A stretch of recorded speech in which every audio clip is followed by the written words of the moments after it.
Inside, coming to you live from Beijing on CCTV News. I'm your host, Tian Wei. On today's program, 2 sessions. What role should the government play in managing the country's economic risks? And we sit down with CPPCC member Annie Suk-Ching, who is 1980s, founded China's first joint venture, Beijing Air Catering. She reflects on her extraordinary part in the country's opening up and reform. China's finance sector is committed to supporting the country's growth and stabilizing its stock market. This is according to regulators' comments in a series of heavyweight pressers on Saturday. They covered a number of topics related to monetary policy and market regulation. Later, we will discuss what exactly the blueprint could be. But first, let's take a look at this. A busy Saturday for Chinese finance regulators. Officials from China's central bank, the People's Bank of China, held a press conference on issues related to financial reform and development. Governor Zhou Xiaochuan said China's economic growth now relies more on domestic demand. The country will stand by prudent monetary policy, but will lean to easing when necessary.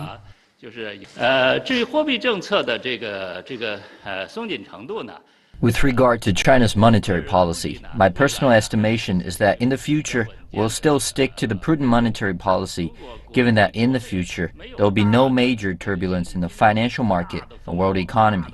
And there is currently no need for us to have stimulus monetary policy. In response to pressure from an economic slowdown, the chairman of China Banking Regulatory Commission said that the banking sector needs reform, including improvements to difficult finances for small and micro businesses that would support economic growth through innovation. Also at the press conference, the chairman of China's Securities Regulatory Commission responded to a question about a potential circuit breaker system. In the next few years, we can foresee that our main market investment structure will not have fundamental changes, so we will not have suitable conditions for implementing a circuit breaker system at that time. Later in the day, the country's state-owned enterprise regulator also presented a prescription for reform, destocking unnecessary production in coal and steel, and promoting more promising sectors like aerospace, nuclear, high-speed rail, and more. During the whole day's meeting, regulators reiterated their confidence in helping the country deliver its growth target. But their job remains tough, as the finance industry faces irregularity from time to time, and when panic ensues, it takes both accurate and speedy measures to appease concerns.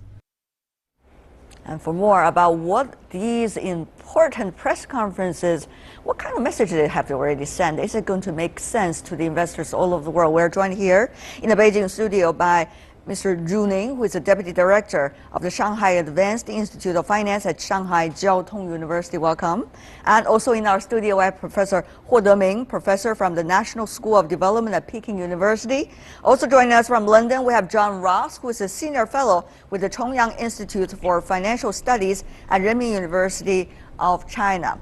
Welcome to the three of you, gentlemen. First of all, one central bank governor, 3 chairmen of China's top financial regulators. What kind of message have they sent through their annual press conference? Much confidence at all, Professor Huo? Calm down in confidence.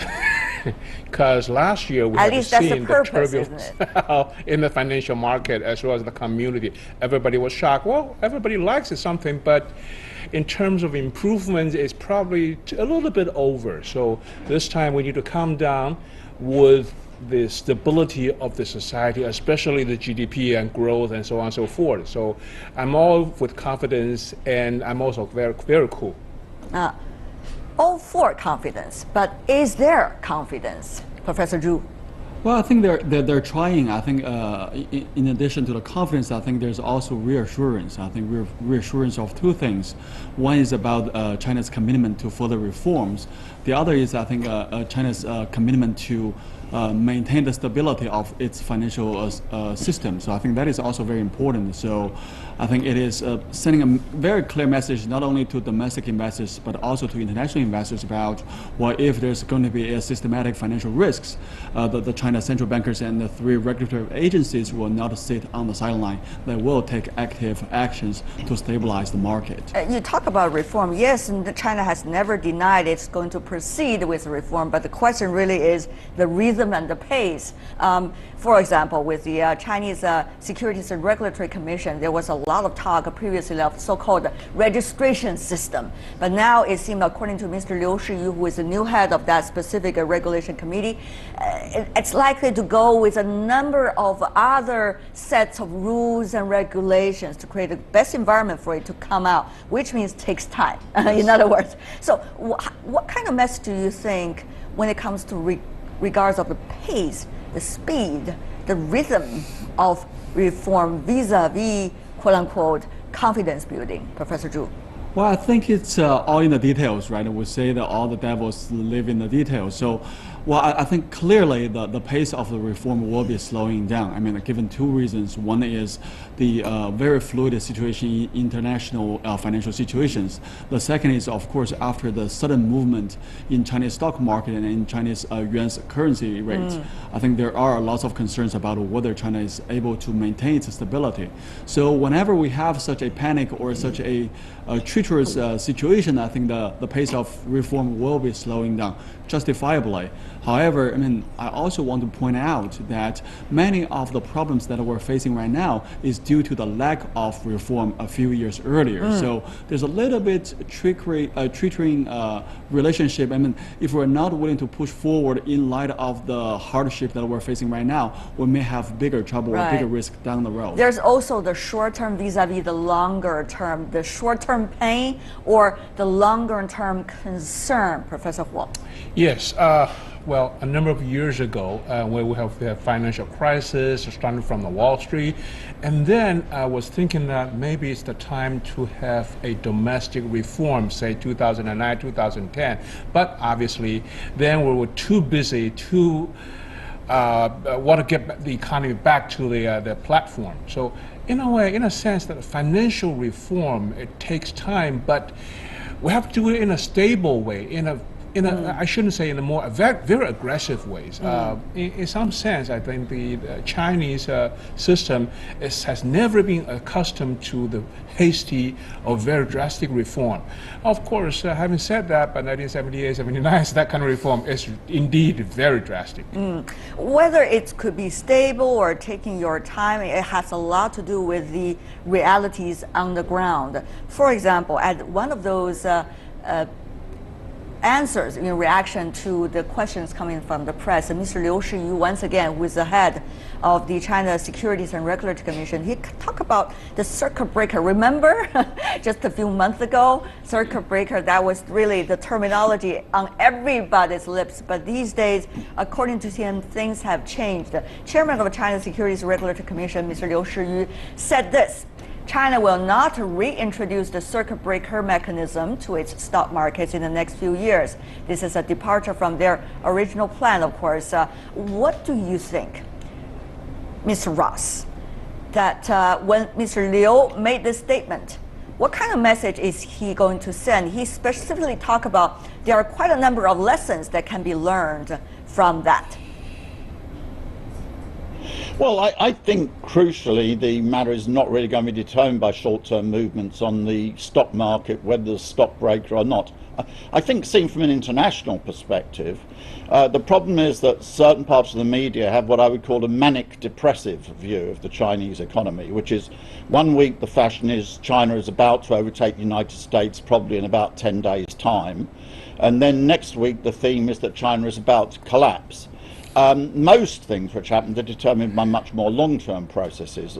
The really crucial thing, which is determined at the National People's Congress, is the 6.5% growth rate for the next 5 years. And the situation is not going to be greatly affected as far as international economic development is concerned, really by whether there's a circuit breaker or not.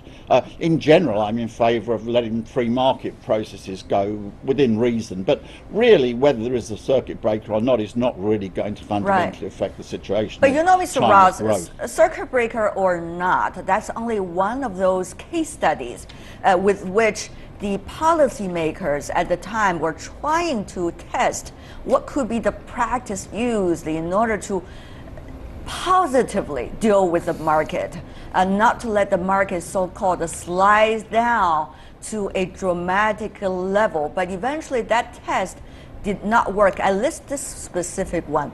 The question is, should there be other ones, policy-wise, used in the future in terms of the regulators dealing with what's going on in the daily stock market? No, I don't think, except over very short periods of time. I have a sympathy with the view that if you have an extremely precipitate fall on the stock market lasting a few days, it's not necessarily a bad thing to intervene to stabilise it. But over any significant period of time, a few months or something, I think basically the stock market should be left to play itself out. The key question that will determine the dynamics in China's financial market is whether it hits the 6.5% growth rate. So I think that the government should really be concentrating on the fundamentals and not really intervening so much in short-term operations. This might be slightly boring for people who have to write media stories every day. I don't wish to insult the media. It's okay with me. It's okay with me. But I know a story which says not very much happened today, it was a sort of average day, doesn't make very good TV. It's better to say everything's going to collapse or everything's going to be boom, but the reality is these things don't greatly affect the medium and long-term development of the economy. So what about it?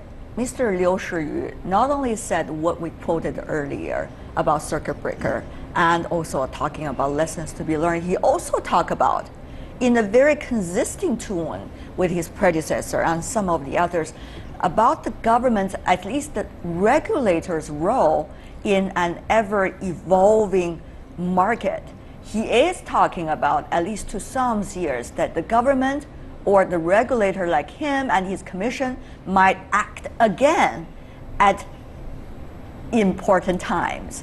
That, some say, Professor Hu, have already given a boost to the stock market over the past few days when you see the stock market opens here in China on Monday. But others say what exactly in the long term that would mean in terms, once again, this very important topic, government versus market.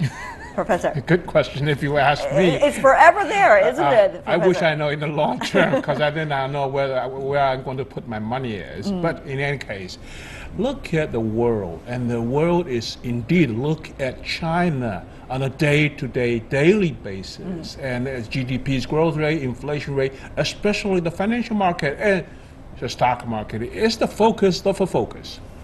So when I'm a regulator, I know now that China's stock market was my headline of the Bloomberg and other CNBCs, I'll be very, very careful, because the market, well, the stock market, in some way, is not so mature. So overreactions, bubbles, whatever you want to call it, is going to precipitate very, very fast. And so that it will overwhelm everybody, that including the world investors. And now China is no longer an infant anymore. It's a juvenile, but with very strong potentials. Let's all be careful. So Liu Shiyu is right, the person to do that. Do it in a conservative way. Conservative, quote unquote. We'll let you to explain what exactly does the word conservative mean in China. Anyway, for this time, Professor Zhu, we see these regulators, not only Mr. Liu Shiyu, but also from the Banking Regulatory Commission, the Social Security Commission, as well as the central banker, Mr. Zhou Xiaochuan, they all talk from both sides. In a way, it reflects a very different approach compared to before. They seem to take a golden middle way, not necessarily talking to one direction without looking at the other direction. Is this about careful interaction with the media, or is this also about a very careful attitude coming from these regulators and central bankers, they also quietly observing what exactly is going on right now. Professor? I think there must be a little bit of both. I think, on one hand, I think Chinese regulators are learning their hard lessons of how to better communicate with the market. The second is, I think, going back to your comment, I think they probably start realizing that what they're doing have really profound impact on the market. And in my view, the most important impact they have on the market is the expectation. So I think they start realizing that whatever they're doing, it is not just being observed by the market, it is also being responded by the market. So going back to the circuit breaker system, it is not just like the market is saying, okay, if you have this system, I will not short sell your stocks. Actually, with this regulation, they will sell their stocks even more aggressively. Right. So there's this strategic reaction which has not been fully taken into consideration during previous policy making, which I think is now being more carefully accounted for. So I think that is a big step forward for Chinese policymakers.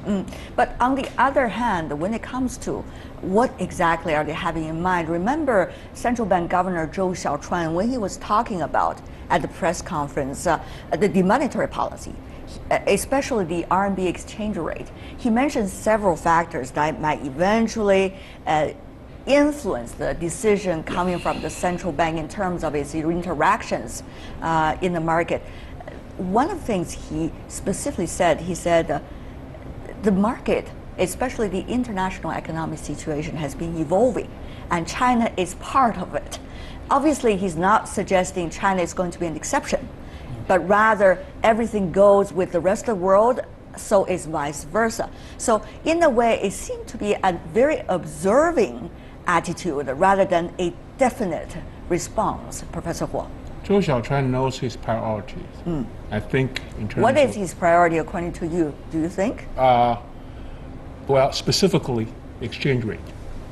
Okay, of course, the financial stability and so on and so forth, those are important, but specifically exchange rate. And then, if you want to compare the exchange rate with circuit breaker, I would say, well, sure, exchange rate is much more important. Absolutely. So, as long as once you have that priority set up in, say, in Zhou Xiaochuan's mind, and once he can communicate that with the market, everybody, well, in the world investors they're going to listen.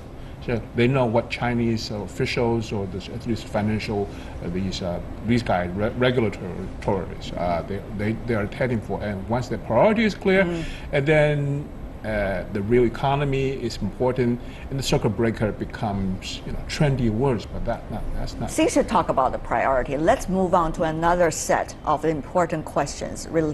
Also in interaction with what's going on at the press conferences over the weekend. That is, what are China's priorities?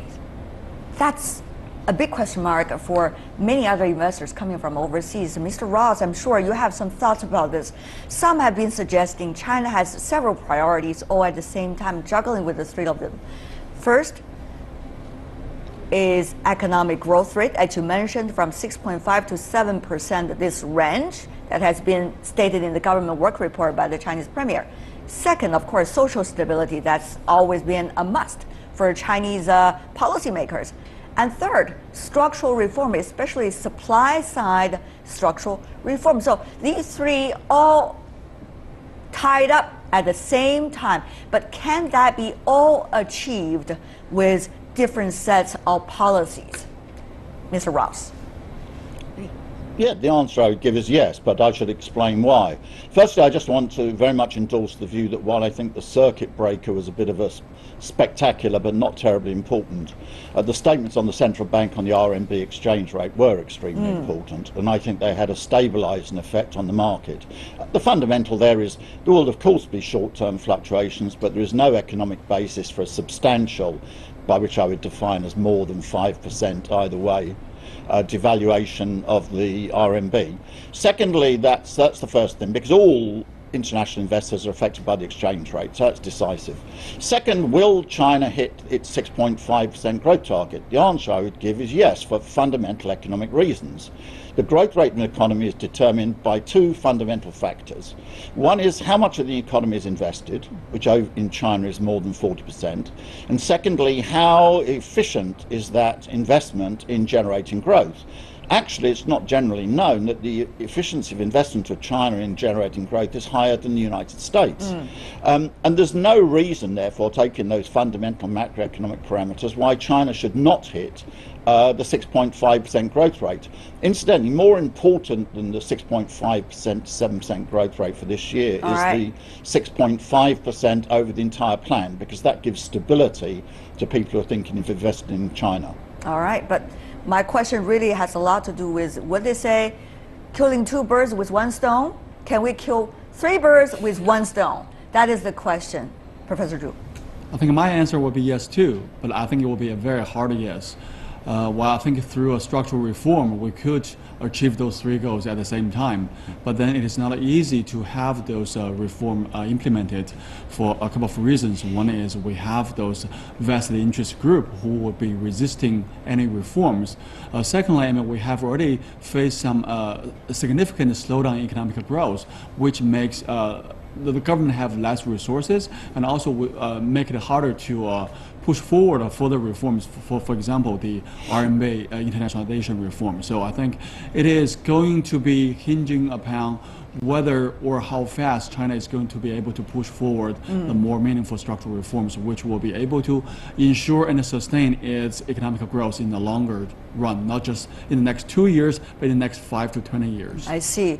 1 stone, 3 birds, Professor? I am a very conservative person. I really don't You haven't explained last time what conservative means, especially but when anyway. I talk about those 3 birds. I mean, look at the GDP growth rate at 6.5% for this year. I believe that is achievable. But for the next 5 years, 6.5 on average, I have a question mark. One final angle we need to tackle before we go is about the communication and transparency. Earlier, all of you mentioned the world is watching China on a daily basis and probably on an hourly basis. And however, some of the information about Chinese economy, terminologies about the Chinese economy, new policies toward the future may not necessarily be that easily understood by the rest of the world, at least not the traders every day on the floor. So they are looking at China's financial market, in a way, even the capital market, to look for clues about where China is going. And that's where the danger comes from. You can't just watch the market and say China is going to whatever direction. But on the other hand, the policymakers, they also need to establish confidence without interfering in the daily operation of the capital market, for example.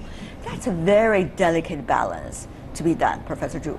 Yeah, I think from the 18th plenum of the party, I think there is a very strong voice that we should have the market play a maximum role or decisive role in allocating resources. And in capital markets, I think the most important piece of resources is risk. And how could we allow the market to play its role in determining the price of risk?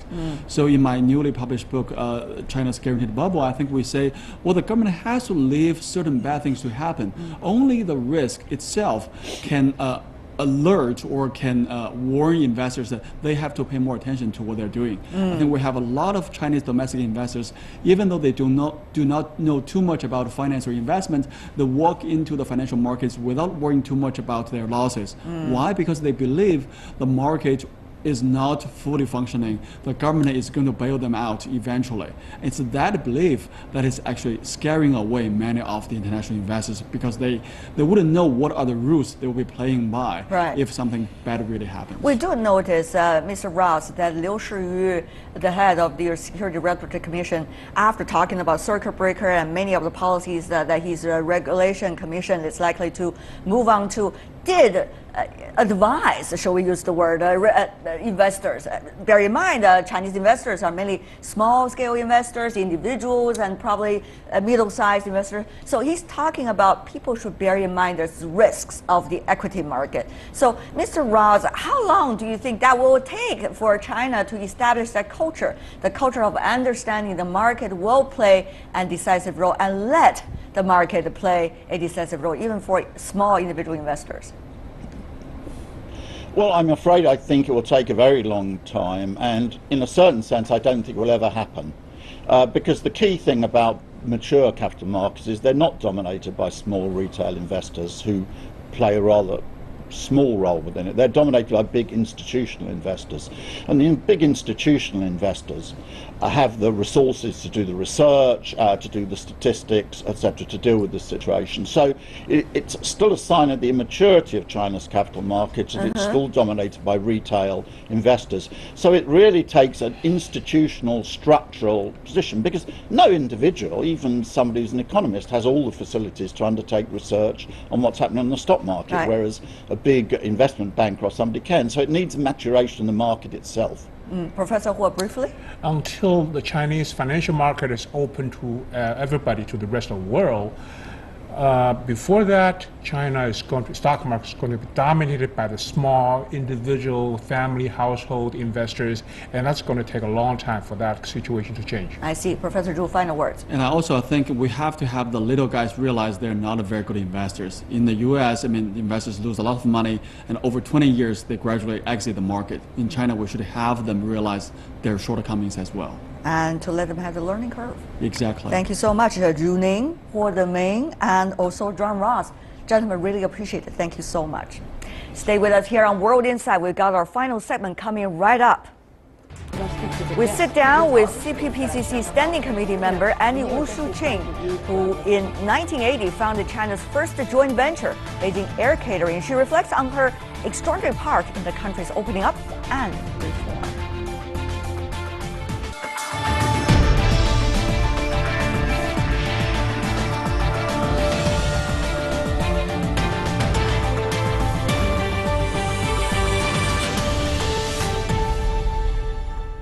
Welcome back. You're watching World Insight on CCTV News, coming to you live from Beijing. The 12th National Committee of the Chinese People's Political Consultative Conference held its closing session today. The CPPCC includes elites in various fields, all of whom have contributed in some way to Chinese development. In the decades after China's reform and opening policy, the country has gone through enormous changes. An extraordinary transformation. Following China's reform and opening policy in 1978, the country introduced the law of the People's Republic of China on Chinese foreign joint ventures. 3 foreign invested enterprises received permission to move forward the next year. Then, China implemented policies aiming to attract foreign investment to special economic zones and open coastal cities. Most initial foreign investment was from Hong Kong and Macau, concentrating in labor-intensive industries. In 1992, Deng Xiaoping made a now iconic speech on the country's opening up, catalyzing foreign investment and economic development almost immediately. Foreign capital was most often guided into infrastructure, agriculture, and service industries. Chinese enterprises were encouraged to go out of the country.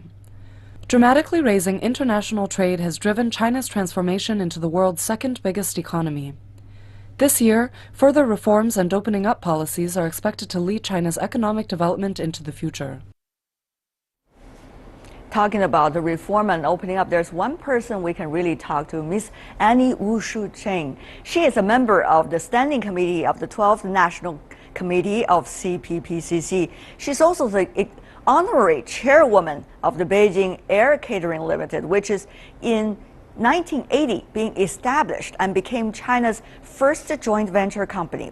I sat down with her to chat about how she built up her company almost 4 decades ago. Her precious experience is a true inspiration in today's competitive economic environment, and she specifically talked about political determination and political will, as well as hard work, together with movements in order to meet the deadlines.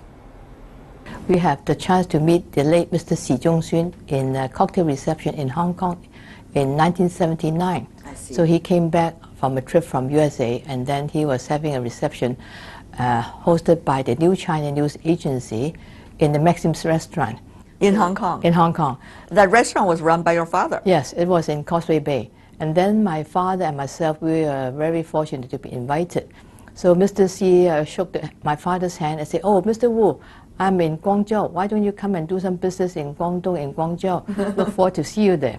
So my father was very happy and said, "Well, I look forward to do something in future."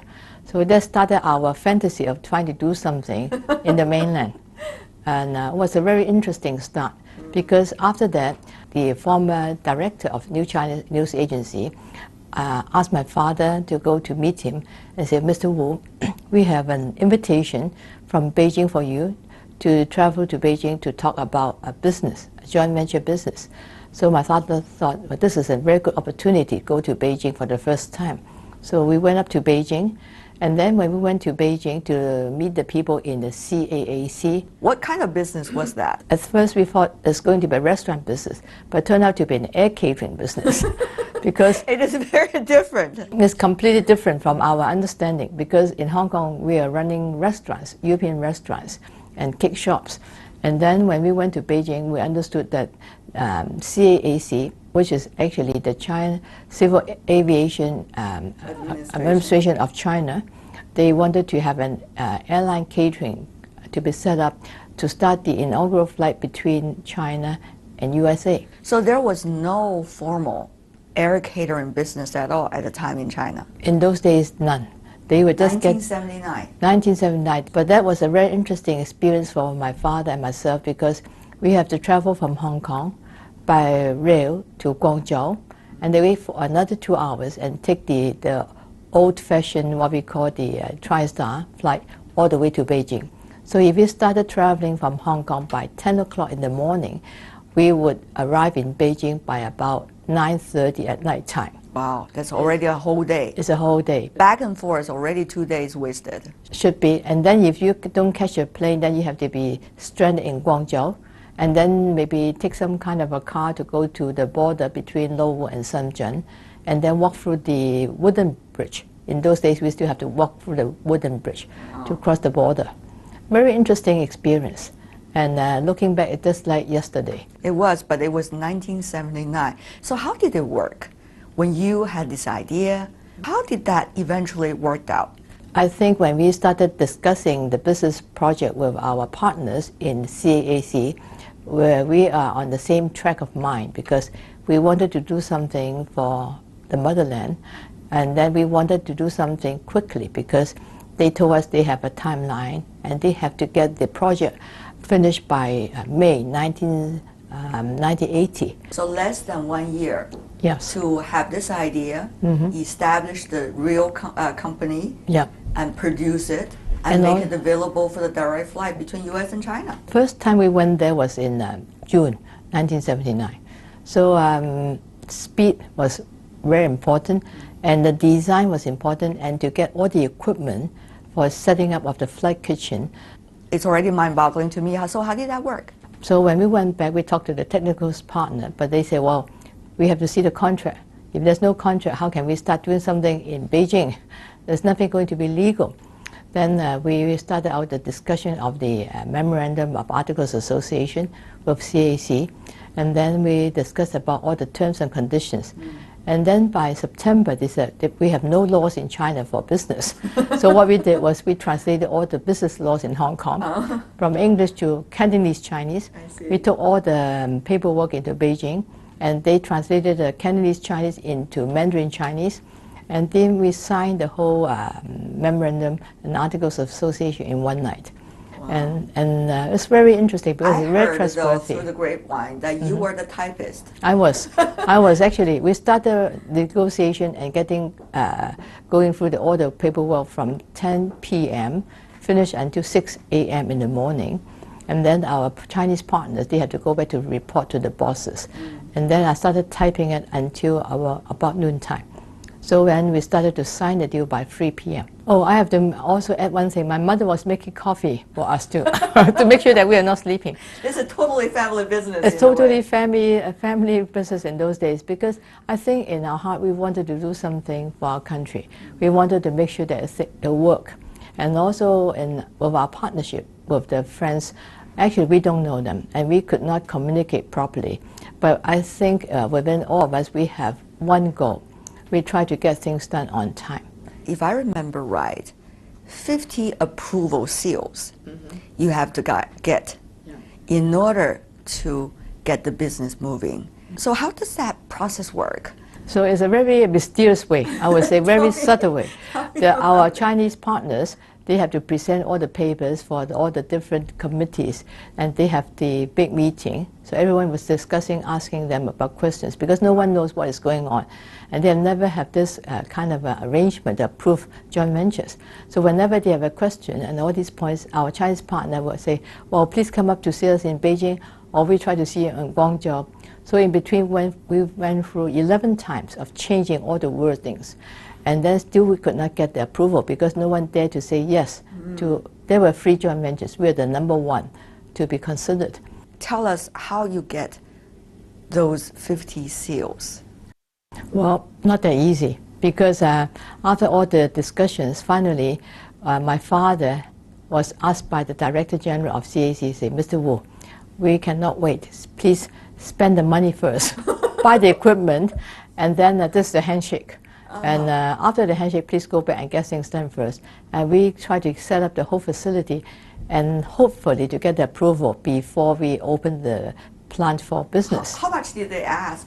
Actually, we have to spend about 5 million Hong Kong dollars cash to buy equipment, to do all the setup, and with no letter of approval, and with no, not even a letter of intent, nothing. 1970s, 5 million Hong Kong dollars, that was a lot Quite of a money. lot. Quite and a you lot. guys were only running restaurateurs in Hong Kong. My so father was putting all his fortune to bet on this business. Would his brothers agree with him? No, his elder brother, my late uncle, said he is not sure how to do business in Beijing. But I can understand, because running business you have to be very cautious. But my father said, told my late uncle, he believed China will have the open door policy. Right. So that was a necessity. So we were starting to build the factory, set up everything, and then on the 8th of March 1980, Director General Mr. Shen Tu of CAC could not wait anymore. So he went to see Mr. Deng Xiaoping in his residence in Jingshan and said, Mr. Deng Xiaoping, we need to consider approval of the joint venture because it's not yet legal and the whole thing will be ready by 1st of May. So Mr. Deng Xiaoping asked him to say, well, which partner are you using? He said, I'm using Mr. Wu from Hong Kong and running restaurants. And Deng Xiaoping asked him, can they make any bread or not, any baguette? And Mr. Chen Tu said, well, they already have 20-odd restaurants in Hong Kong. They can make any bread with no problem. So Deng Xiaoping said, say, okay. Making bread. Yeah. So after he gave the word okay, they asked the State Council to start setting up the paperwork. It's easier said than done, of course. At the time when you say, Mr. Deng Xiaoping said, okay, that will be the company that we can work with. But in fact, there was quite a complicated selective process. I understand there were different kinds of airlines coming from Japan, from Europe, that were being considered previously.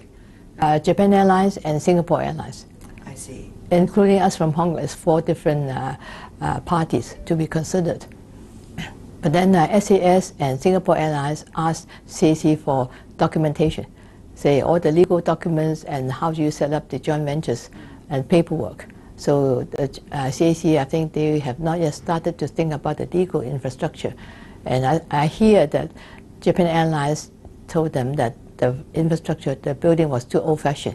So they wanted to bomb it and then rebuild something for them, but they want to have the priority. Whenever Japan Airlines come to Beijing, they were the first priority to land. Of course, the Chinese side it's wasn't not agree a with fair that. deal. It's not what we call on a level playing field to do business. So finally, they talked to us, and then my father said, we'll try our best because we wanted China to become a very modernized country. How the logistics, communication, as well as the all the different procedures going through, all of these are complicated matters. No one, once again, has never done it before. Well, we were actually starting something new with no former experience.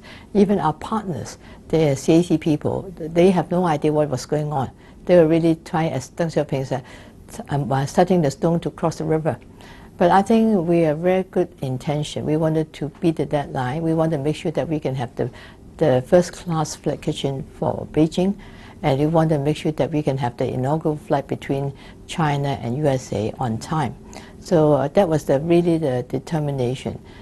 Well, it's such a pleasure, Annie, to meet you here and also hear some of the details about that very legendary story, the first ever joint venture in China. Thank you so much. Really appreciate it. Thank you. That's Annie Wu Suk-Ching, who is a standing committee member of CPPCC. That is all the time we have for today. If you'd like to see more of our program, visit our website. Just type in World Insight CCTV News into your search engine. You'll be able to find us, or you can also check out our YouTube channel. From me, Tian Wei, and everyone at the World Insight team, thanks for watching. Tune in again tomorrow for more insights from across China and around the world. Good night.